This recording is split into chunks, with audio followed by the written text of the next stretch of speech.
Hujung tahun ni ramai nak berjalan jauh time cuti kan? Sebelum gerak tu, korang dah cek bateri kereta belum? Kadang-kadang rasa okey je. Tapi bila atas jalan, tiba-tiba jadi masalah. Nanti dah sampai kampung ke, Legoland ke, mesti hilang mood kan? Kalau korang belum cek bateri kereta korang pergi je dekat pit stop Bateriku yang berdekatan untuk cek bateri secara percuma. Macam mana nak cari pit stop Bateriku berdekatan dengan korang?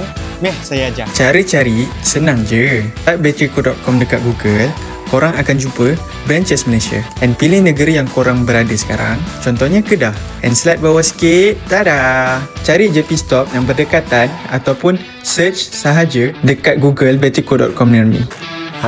Dah tahu kan macam mana nak cari? Lepas ni kalau korang nak tukar bateri, korang pakai je promo kod CUTI40 untuk jimat RM40.